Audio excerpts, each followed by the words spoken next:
little different from what I normally talk about. And we're going to talk about probably the most talked about biochemical in the human body. I was trying to think of something that's more discussed, more hyped, more maligned, more demonized than cholesterol. I couldn't think of anything in the body, that any other chemical that's talked about more than cholesterol.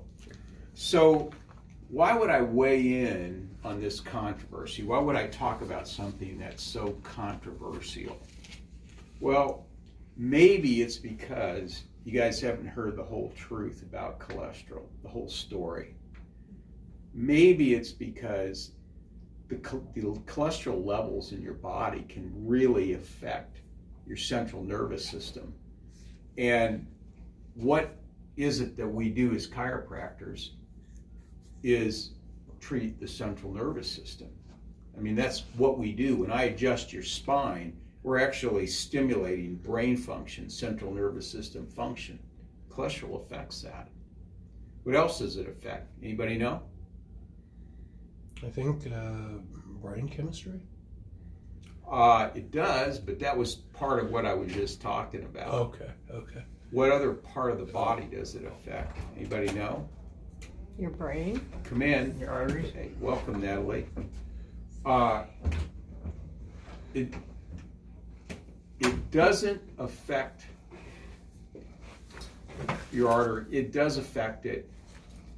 It does affect your arteries, but not in the way you think it does. Okay, it's like the way. Let me just say this is a preview to what I'm going to be saying. And I'll answer the question I just asked. Cholesterol in your arteries. When you find cholesterol plaquing in your arteries, that's the equivalent of, let's say you have 3 or 4 little kids, and one's 2, one's 4, one's 6, and one's 8. Let's say they all get in the cookie jar. They're stealing cookies and they shouldn't be in there. So the mother hears them and starts yelling, okay, hey, what are you kids doing in the cookie jar? So the 3 older ones scramble off, and it's the youngest one that's left there, and the 2-year-old gets blamed for it, when it was the other ones that were the instigators. Okay, cholesterol is like the 2-year-old. Okay, so the subject of cholesterol, it's the other one, is the musculoskeletal system. So when cholesterol and statin drugs actually affect that system quite a bit. So cholesterol is actually, or statin drugs, what percentage of our population do you think is on statin drugs? Anybody know? The percent, do you know, Natalie? I'd say 65, 70% maybe. It's not quite that high, although you'd think it would. I mean, we get letters from insurance companies all the time saying so and so should be on this It's actually about 10%. Really? So if you look at the country, if we have like 330 million people in this country, that means 33 million people are on statin drugs. That's a lot of people. Okay, that means that everywhere you go, you just start counting, and you count to 10. And one of those people is taking a statin. It's a lot of people. So let's just dive into what the research says about what is cholesterol. Is a waxy substance that constitutes your cell membranes. And here's a key point. The vast majority of cholesterol in the body is made in the liver, where the remainder is absorbed in the diet. So the more you eat, the less is made in the liver. The less you eat, the more is made in the liver. It balances itself out. Here's another thing. This is really, really important. Constituents of cell membranes. If it weren't for cholesterol and fat in the cell membranes, whenever we got wet, we'd be waterlogged like a dish rag, and someone would have to wring us out. Okay? It's cholesterol and fat in our cell membranes that makes us waterproof. Okay? That's really important. So what role does cholesterol have in the body? First of all, it's a hormone factory. All your steroid hormones, cortisol, testosterone, estrogen, progesterone, DHEA, they're all made out of cholesterol. Okay, so if you eliminate cholesterol, like a lot of people, they go, man, I just want to get my cholesterol as low as I can. Yeah, you're going to eliminate your hormones. You want to do that. If you're a man, do you want to turn into a eunuch? Okay, is that what you want? No testosterone? Because that's what you're going to get. Okay, bile acids. Most of your bile is made up of cholesterol. That's really important because you need that to emulsify and absorb fat. Cholesterol is an important component of all cell membranes in the body. About 12% of your brain is made up of cholesterol. Most of your nervous system is made up of fat. So if you eat this really, really low cholesterol, low fat diet, what are you doing? You're going to end up doing away with your nervous system. And I don't know if you want to do that or not, but I sure don't. Okay. Cholesterol is able to inactivate more than 90% of the worst and most toxic bacterial products in your body. Cholesterol is actually a very powerful antioxidant, and it's a very powerful antimicrobial substance in the body. We make vitamin D from cholesterol. Okay, here's the consequences of low vitamin D: heart disease, poor physical performance, osteoporosis, depression, immune dysfunction. Okay, how many articles have I talked about in these talks regarding COVID and low vitamin D? Okay, that's a big deal. Okay, cancer, difficulty losing weight, and all-cause mortality. All that comes from cholesterol. Cholesterol is essential for human function. So what do cholesterol studies show about statin drugs reducing heart attacks? So this is out of a book by the author's David Brownstein. He's a physician in Detroit. He's written a lot of books. He's written a lot of books on thyroid and iodine, but this is a book he wrote called The Great Statin Disaster.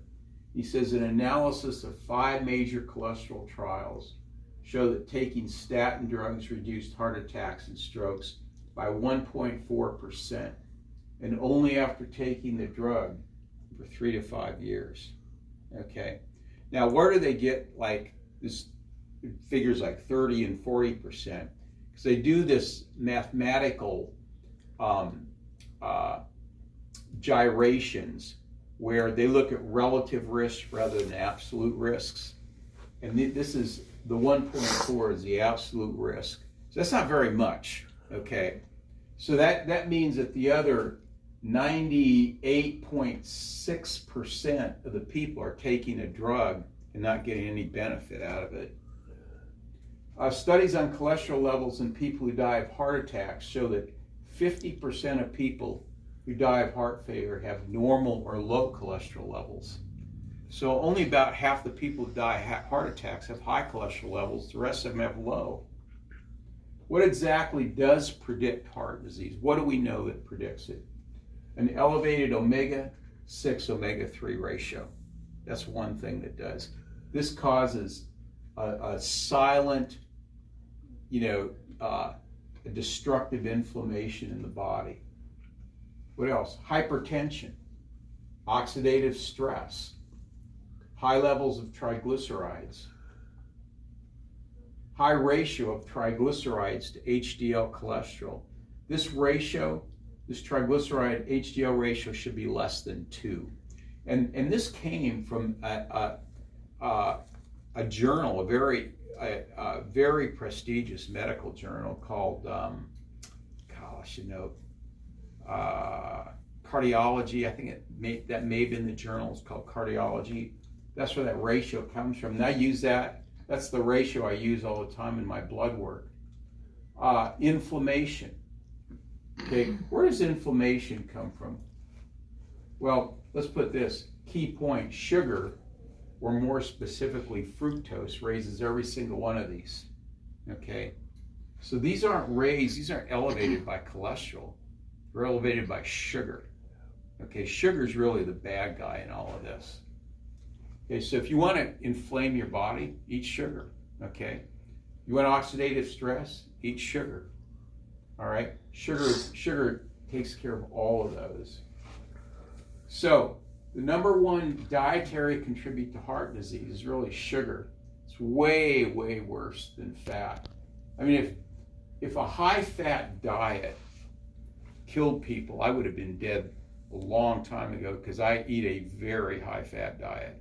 I mean, I put, like I've said before, I put heavy whipping cream, coconut oil, and butter in my coffee in the morning and mix it up.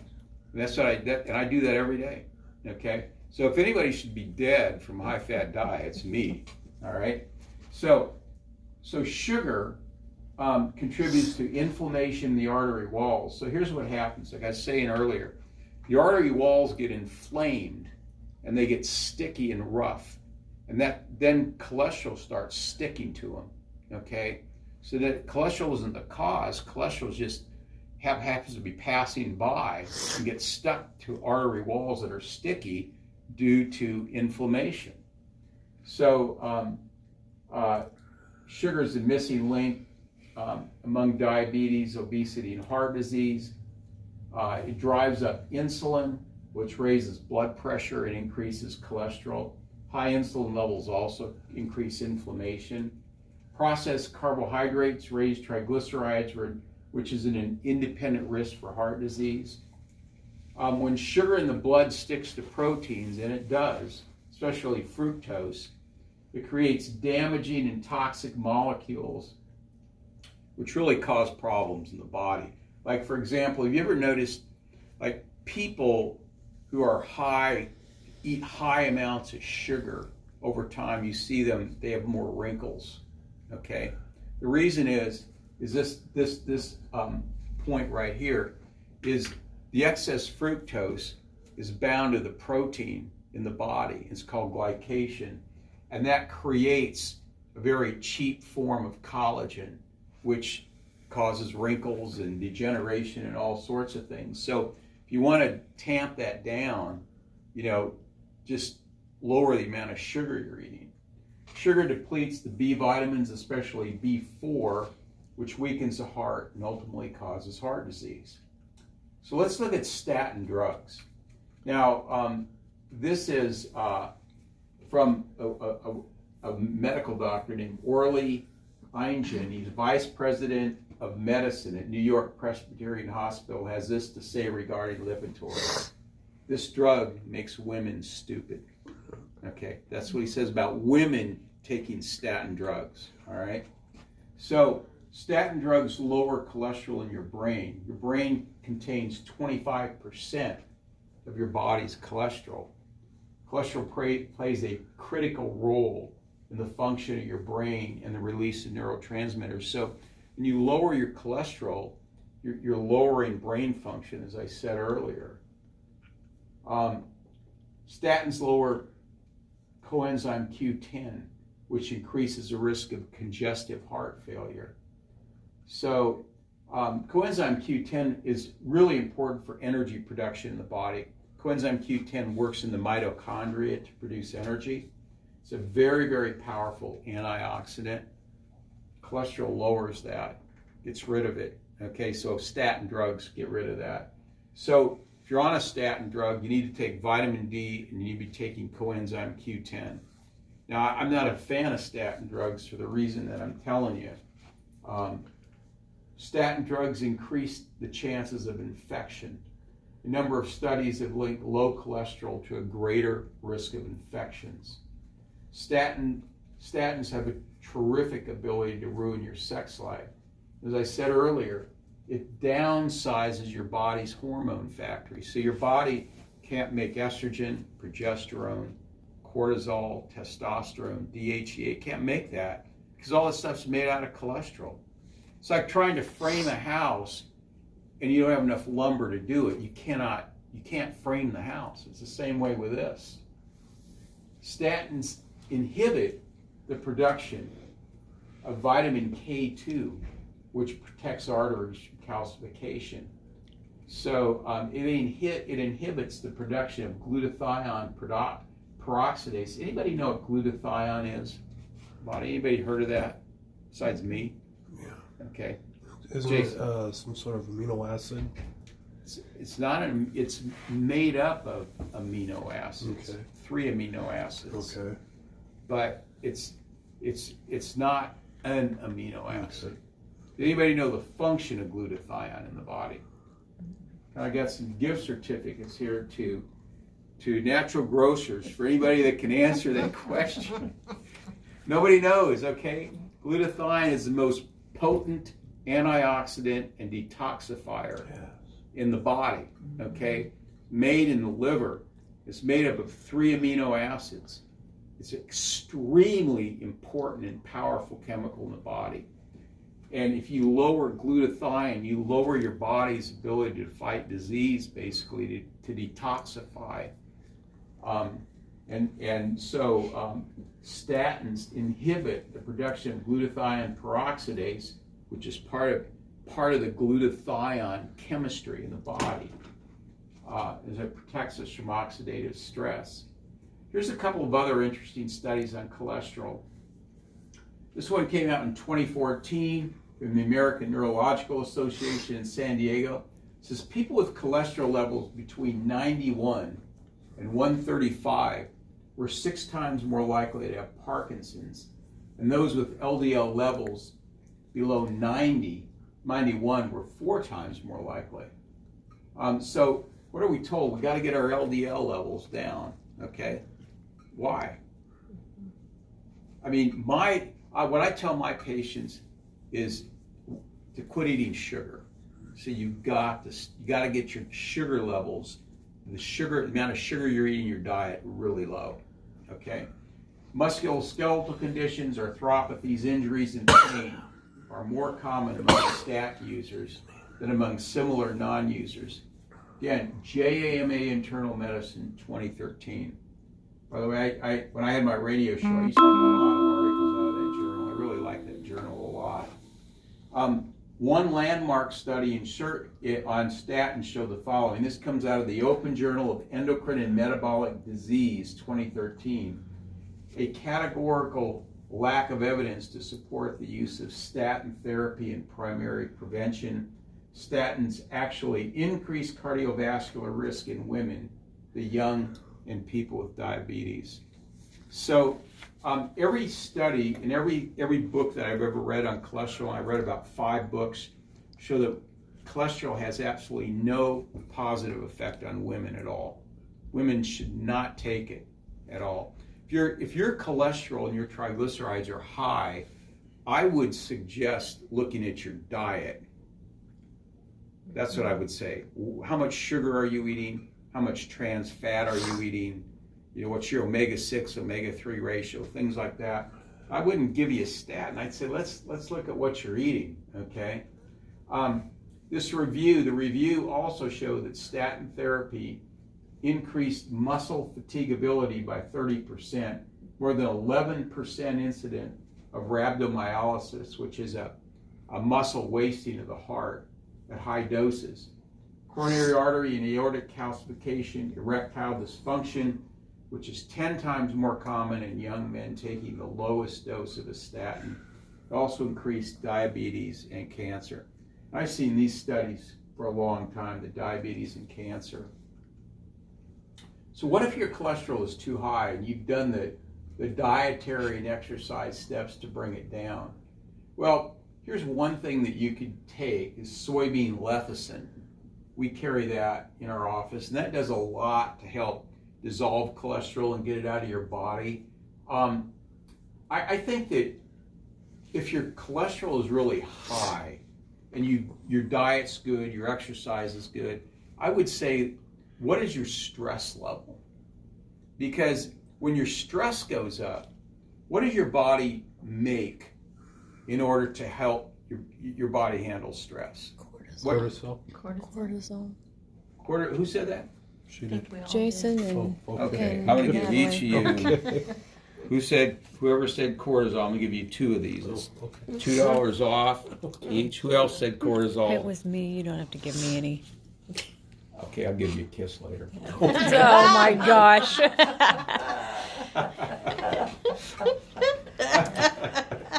Okay, so cortisol.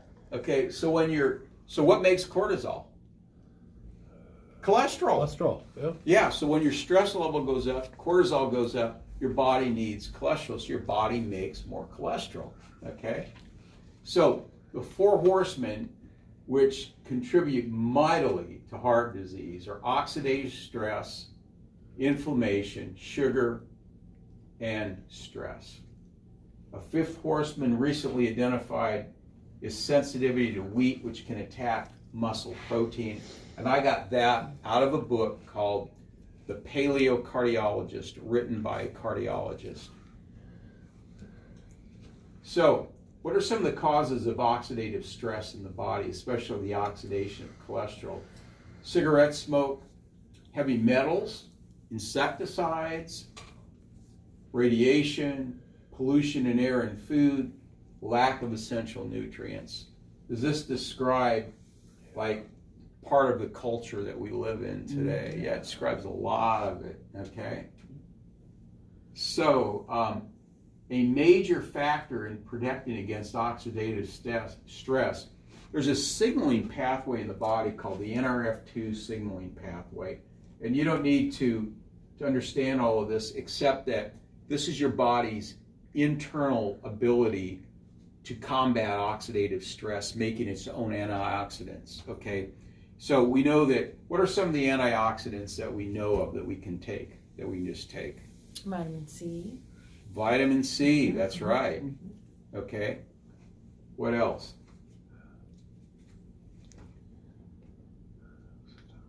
Okay, nobody knows? A, I think. Vitamin A is an antioxidant, right, right. So vitamin E as well. Vitamin E is an antioxidant. Selenium is an antioxidant. So those are just things that we can do but what you can do is there's some other things that you can do that will activate this NRF2 pathway. And there's 4 herbs that are found in a product we have called Vitanox that activate this pathway. Now, I take Vitanox regularly because of this. I just take it.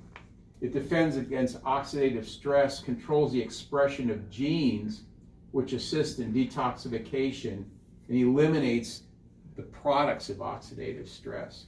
So there's 4 herbs that are found in Vitanox, and I tell you a couple of them. One is green tea, okay? So green tea actually activates this pathway. So if you just drink green tea at home, you're doing a lot for that. Another one is resveratrol, is another one, okay? So there's several different herbs that do that, but our product Vitanox has all of those in it. It allows the body to manufacture its own antioxidants. So this oxidative stress will lower the oxidative stress in your body, which will help control the inflammation, so you don't have the inflammatory response that you have. The research shows that physical fitness, smoking cessation, and a healthy diet trump nearly every medical intervention as a way to keep cholesterol normal and coronary heart disease at bay. Now that's from John Abramson. He's a professor of family medicine at Harvard Medical School. In fact, I have his book right here, which it's probably about 10 years old now. It's called Overdosed America. And he has a chapter in here on cholesterol. He has a lot of information on cholesterol in here. This is a great book, by the way. You know, I have it, I don't know if anybody ever looks at this anymore. I have it stuck over there. It's a really, really good book. But that's a quote right out of this book, okay? So, any questions on cholesterol? I'm actually done a little early, okay? I've heard oatmeal, plain oatmeal, would that lower cholesterol at all? I mean, Quaker Oats probably says it does. Okay. Cheerios says it does. Cheerios, yeah. General Mills says Cheerios lowers it. Yeah. I wouldn't eat any of those cereals. Yeah. No. Isn't oatmeal, though, isn't that one of the heaviest grains full of pesticides and stuff in America? Yeah. Unless it's organic. It's full of glyphosate. Yeah, that's right. Good point. Good point. full of glyphosate. So why would you want to eat? You have to get, if you want to eat oatmeal, eat organic steel cut oats. Don't eat Quaker oats or $3.99 at Trader Joe's. Okay, good job. Yeah, there you go. There you have it. What Okay. happens to your cholesterol when you fast? I've heard that it skyrockets, or would it skyrocket, or would it go down, or like Go down. it would? Yeah, I mean, especially in a longer fast, Okay. because your body would start eating excess cholesterol. Okay. When you go on a long fast, your body starts eating things that it doesn't want. Okay. It's eating things that shouldn't be there. So it starts eating up like arterial plaque, fatty tumors, things like that on a long fast. Yeah. It What will do you that. consider a long fast? Probably longer than 7 days. That's the longest I've ever gone is 7 days. But yeah, like if you do a 3-week fast, where it's primarily water or maybe a little juice in there, your body's going to eat up a whole lot of things that are plaguing you, and you'll come out of that fast way healthier than you went in. And that's from people who've done that. So to answer your question, that would lower your cholesterol. Okay. It would lower it, normalize it. Because when you think about it, if your cholesterol's high, why is it high? It's because of what you're eating primarily, usually. Or if you're smoking a lot, that'll raise it too. But so you on a long fast, you're not eating any of that stuff. Your body's going to eat up, use for fuel, all those things that's probably plaguing you. Okay? And use that up. And you're going to, not only that, but you're going to lose a lot of weight in the process because of that. So, yeah. Good question, though, Jason. Any other questions? Okay. So, now you have a scoop on cholesterol and statins. I know that for a lot of people that take statins, I don't know if they're willing to accept this or not, but statin drugs, it's up to you whether you want to take them or not, but I think there's a lot better ways to manage, control, and modulate the cholesterol and the inflammation in your body rather than statins. In fact, there's actually some research now that shows that the beneficial effect that statins may have on the body has nothing to do with lowering cholesterol, it has to do with lowering inflammation. That they may actually have a small anti-inflammatory effect on the body. Well, you can lower inflammation with lots of things. You can lower with turmeric, and omega-3 fatty acids. CBD oil lowers inflammation. So there's lots of ways to do that without having to take a drug that destroys the other biochemicals in your body. So, good. That's all I have tonight. We're done a minute early. Thank you so much for being here.